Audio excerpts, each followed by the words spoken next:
और चलिए अब आपको दो तस्वीरें हम दिखाएंगे। एक तरफ उत्तर प्रदेश में जहां पर राज्यसभा के चुनाव के लिए लगातार हर जोर आजमाइश चल रही है, वहीं दूसरी तरफ तस्वीर होगी हिमाचल प्रदेश की। और इन दोनों ही तस्वीरों में आप समझ सकते हैं क्या कुछ यहां पर बगावत के सुर देखने को मिल रहे हैं। हिमाचल कांग्रेस की अगर बात करें तो यहां पर ही कहा जा रहा है पार्टी में अंदरूनी कलह और गुटबाजी के चलते ये बड़ा जो खामियाजा है वो कांग्रेस को भुगतना पड़ा। वहीं यूपी में भी देखें तो सपा में बगावत के सुर देखे गए हैं। वो करीबी नेता, वो विधायक जिन पर काफी विश्वास था समाजवादी पार्टी को, उन्होंने क्रॉस वोटिंग करके एक बड़ा झटका सपा को दे दिया है। और हमारे साथ हमारे दो सहयोगी अनामिका सिंह काली और मृदुल जुड़ रहे हैं। अनामिका को रुख कर लेते हैं। अनामिका, उत्तर प्रदेश में साफ तौर पर स्थिति देखने को मिल रही है कि किस तरीके से बगावत हुई है, और अब यहां पर जो अखिलेश यादव कह रहे हैं कि पैकेज दिया गया है, कितनी सच्चाई? और देखिए, पैकेज दिया गया है या डर दिखाया गया है ये तो अखिलेश यादव जानते हैं, लेकिन बीजेपी की ओर से दावा जरूर किया जा रहा है कि करीब 1 दर्जन से ज्यादा विधायकों ने यहाँ पे क्रॉस वोटिंग की है। हालांकि इस बीच मेरी जो मौजूदगी विधानसभा के उसी गेट के पास में है जहां पर वोट करने के विधायक जा रहे हैं, तो ये जो तस्वीर देख रही है आप, ये बहुत महत्वपूर्ण तस्वीर हो जाती, क्योंकि वोटिंग प्रक्रिया अपने अंतिम दौर में चल रही है। और इस बीच एक ऐसे विधायक पहुंचे हैं जो एम्बुलेंस के अंदर अपना वोट कास्ट कर रहे हैं। चूंकि बहुत ज्यादा बीमार है, क्रिटिकल कंडीशन है, लेकिन फिर भी ये वोट डालने के लिए यहाँ पर आए हैं। लिहाजा यहाँ पे अधिकारी और जो स्टाफ है, मेडिकल स्टाफ है विधानसभा का, उनकी मौजूदगी में उनसे वोट डलवाया जा रहा है। कवर कर दिया गया है क्योंकि यहाँ पे मतदान को जो प्रक्रिया होती है वो छिपा के की जाती है, लिहाजा देखिए पूरा कवर कर दिया गया है। लेकिन आपको मास्क में स्टाफ जो दिखाई दे रहा है वो मेडिकल स्टाफ है। सेवापुरी से विधायक नीलरतन पटेल जी जो अपना वोट कास्ट करने के लिए यहाँ पर आए हैं, और चूंकि 4 बजे तक का समय है वोट देने का, यानी कि आखिरी 1 घंटे बचे हुए हैं, जिसमें जो लोग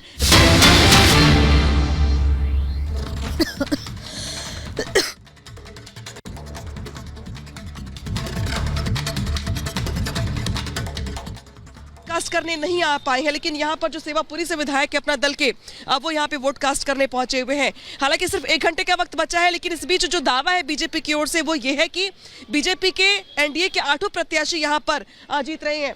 ऊपर देख रहे होंगे आपके ऊपर वो जो लोग दिखाई दे रहे हैं आपको, विधायक ही दिखाई दे रहे हैं आपको। इसके अलावा जो संजय सेठ है वो भी दिखाई दे रहे होंगे आपको, जो कि बीजेपी के 8वें प्रत्याशी हैं। तो ये देखिए, और संजय सेठ की चहलकदमी करते आपको ऊपर दिखाई दे रहे हैं। तो यहाँ पे प्रत्याशी भी खुद एक्टिव है अपने वोटों को लेकर के। लिहाजा अब समाजवाद पर डिस्कशन हो रहा है, तो जवाब देने के बाद जब वोटिंग के लिए रखा जाता है, अगर वॉइस वोट में क्लैरिटी नहीं है तो उस बात को लेकर के हम उठा सकते हैं कि हमें डिवीजन चाहिए। हमने डिवीजन मांगा, डिवीजन नहीं दिया गया और हाउस एडजर्न कर दिया गया।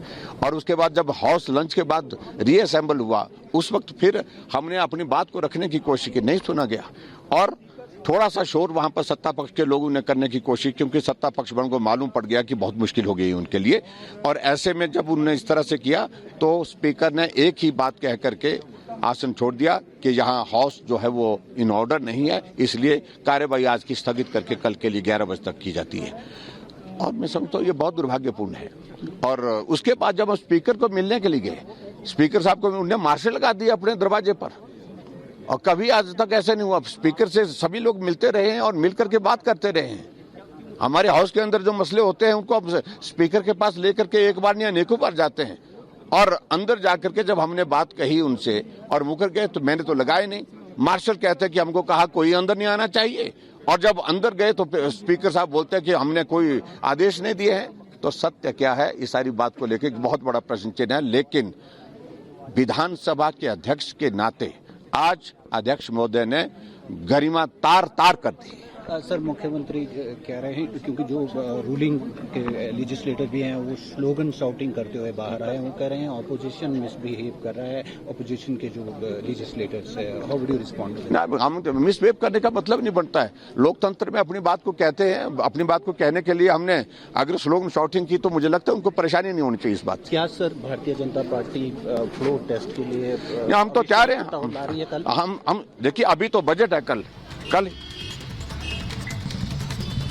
तो हिमाचल प्रदेश से लेकर उत्तर प्रदेश तक सियासी हलचल तेज है। इस बीच आपको बड़ी खबर बता दें, समाजवादी पार्टी के नेता शिवपाल यादव ने अब बीजेपी पर हमला बोला है और बीजेपी पर खरीद फरोख्त का आरोप लगाया है।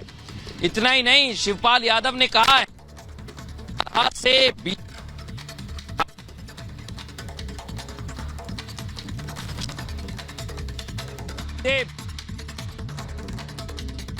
खरीद फरोख्त करिए, भारी लोकतंत्र की सभी मर्यादाओं का भारतीय जनता पार्टी ने उल्लंघन किया है।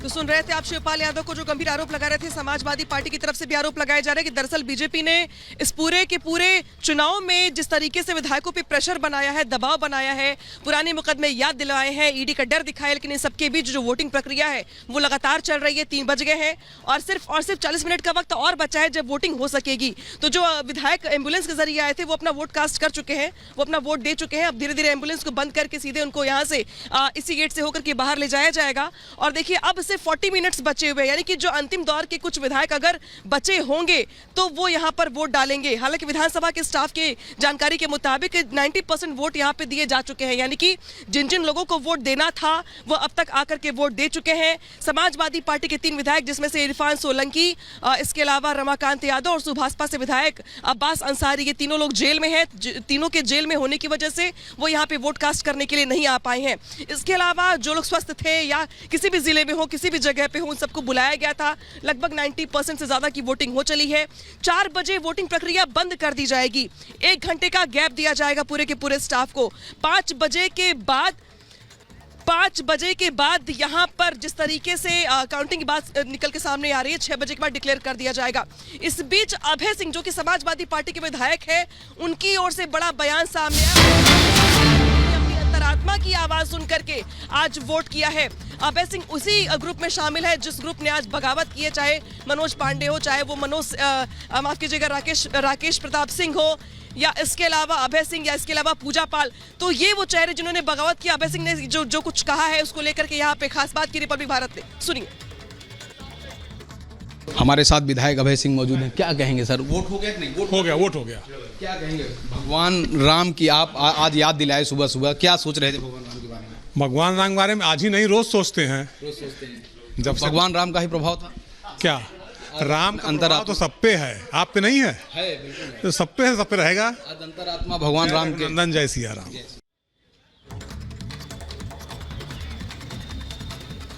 तो सुना आपने अभय सिंह को, जो कह रहे हैं कि दरअसल की अंतरात्मा की आवाज सुनकर के उन्होंने आज वोट दिया। हालांकि इस बीच बड़ी बात और बड़ी खबर दरअसल ये है कि उत्तर प्रदेश की राज्यसभा में 10 सीटों को लेकर के आज 11 उम्मीदवार मैदान में हैं। हालांकि जो अगर बात की जाए तो बीजेपी की ओर से दावा ये किया जा रहा है कि उनके 8 प्रत्याशी जीत रहे हैं, तो वही समाजवादी पार्टी के तीसरे प्रत्याशी को लेकर के यहाँ पर पेच फंस गया। अब देखना ये होगा कि जब काउंटिंग होती तो नतीजे किसके पक्ष में जाते हैं। रिपोर्ट देखिए।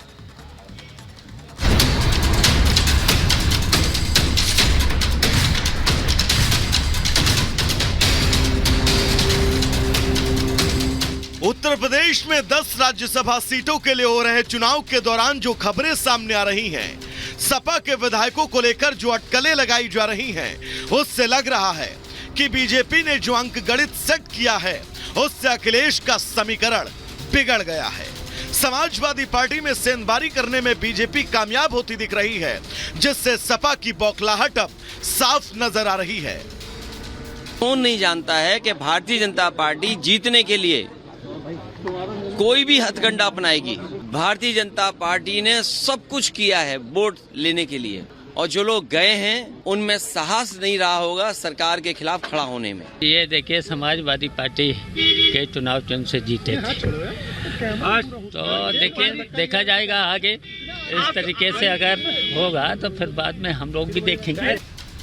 डिनर डिप्लोमेसी के जरिए सपा अध्यक्ष अखिलेश ने राज्यसभा का राजनीतिक गणित सेट करने की योजना तैयार की, लेकिन बीजेपी के संजय सेठ अंक गणित को अपने पक्ष में करने में कामयाब होते दिख रहे हैं। ऐसा इसलिए क्योंकि सपा के 9 विधायकों ने न सिर्फ पार्टी से दूरी बनाई, बल्कि अब उनके क्रॉस वोटिंग का डर भी अखिलेश को सता रहा है। तो बीजेपी अपने 8वें प्रत्याशी की जीत को लेकर अब आश्वस्त नजर आ रही है। हमारे 8 और सपा के 2 प्रत्याशी जीत रहे हैं। तीसरा कैंडिडेट खड़ा करके श्री अखिलेश यादव जी ने गलती किया है, उनके पास जीतने के नंबर नहीं थे। सियानी बिल्ली खंभा नोचे। भारतीय जनता पार्टी के 8 के 8 प्रत्याशी प्रचंड बहुमत से जीत रहे हैं। माननीय विधायकों का आशीर्वाद और समर्थन भारतीय जनता पार्टी के 8 प्रत्याशियों को प्राप्त है। एक दिन पहले तक जहां बीजेपी को 11 वोटों की जरूरत थी और सपा को 3, तो वहीं सुबह होते होते पूरा का पूरा गेम पलट गया। माना जा रहा है कि भद्री के राजा और जनसत्ता दल के अध्यक्ष रघुराज प्रताप सिंह गेम चेंजर साबित हुए। कल ओपी राजभर के साथ उनकी मुलाकात की जो तस्वीर आई, उसने सपा के समीकरण को बदल दिया। सत्ता दल भारतीय जनता पार्टी के प्रत्याशियों को मतदान करेगा, ये तो हम कल ही स्पष्ट कर चुके हैं और पहले भी स्पष्ट कर चुके हैं। और 8 के 8 प्रत्याशी भाजपा के विजयी होंगे। आज मंगलवार है, सब शुभ होगा। हनुमान जी महाराज का दिन है आज, मंगल ही मंगल होगा, 8 विजयी होंगे। एनडीए के 8 उम्मीदवार बम्पर वोट से जीतेंगे। पहली बात, आपने कल देखा डिनर पार्टी में संकेत कल ही आप लोगों को मिल चुका होगा। कुछ लोग सट करके वोट देंगे और कुछ लोग हट के देंगे। बीजेपी के सहयोगी दलों का कहना है कि समाजवादी पार्टी वही काट रही है जो उसने बोया। स्वामी प्रसाद मौर्य का साथ देना अखिलेश को अब भारी पड़ रहा है। डबल इंजन की सरकार उत्तर प्रदेश सर्वोत्तम प्रदेश बना रही है, तो जब हम सर्वोत्तम प्रदेश बना रहे हैं तो दल इसीलिए आ रहे हैं ना, दल के दिल मिलने हैं। तो और तमाम ऐसे विधायक हैं जिनके सोच में था कि समाजवादी पार्टी की सरकार आ जाएगी, इसलिए उधर थे। अब उनको दूर दूर तक नहीं दिखाई देता 2047 तक कि कहीं कुछ आने वाला है। हमारे 8 के 8 जो कैंडिडेट हैं वो जीत रहे हैं और राज्यसभा जा रहे हैं। इससे ज्यादा दिलचस्प और कुछ हो नहीं सकता भारतीय जनता पार्टी और एनडीए के गठबंधन का। तो हमारे सब जीत रहे हैं और अखिलेश जी अब जिनको रोने की एक आदत पड़ी हुई है वो रोते हुए दिख रहे हैं। सपा विधायकों को लेकर जहां सभी के अपने अपने दावे हैं, तो राज्यसभा के लिए हो रही वोटिंग का अंक गणित समझना जरूरी है। राज्यसभा की एक सीट के लिए 37 विधायकों के वोट की जरूरत होती है। बीजेपी के पास सहयोगी दलों को मिलाकर 288 विधायक हैं। 7 बहुत ही आराम से जीत रहे हैं। 8वें प्रत्याशी के लिए 8 वोटों की कमी है, तो वहीं दूसरी तरफ सपा के पास कुल 108 विधायक हैं। 2 प्रत्याशियों की जीत पक्की है, तीसरे पर पेंच फंसा है। ऐसे में अगर सपा के 9 विधायक क्रॉस वोटिंग करते हैं तो सपा को नुकसान होगा और बीजेपी के 8वें प्रत्याशी की जीत सुनिश्चित हो जाएगी। जब पैर के नीचे कुछ बचता नहीं है, जमीन खिसक जाती है, तो आरोप के अलावा कुछ नहीं है। निश्चित तौर पे उन्हें ये प्रतीत हो रहा होगा, पीडीए का जो उन्होंने नारा दिया था, पीडीए का वास्तविक अंतरात्मा ही गायब हो। नए समीकरण में सपा की साइकिल पंचर नजर आ रही है। लाख कोशिशों के बावजूद भी अखिलेश अपने एमएलए को संभाल नहीं पा रहे। ऐसे में बीजेपी के 8वें प्रत्याशी की जीत लगभग अब तय मानी जा रही है। Bureau report, Republic Bharat. तो आरोप प्रत्यारोप के बीच दोनों दलों की ओर से अपने अपने दावे हैं, लेकिन देखना यह होगा कि आखिर जब नतीजे आते हैं तो फिर किसके दावे में ज्यादा दम दिखाई देता है।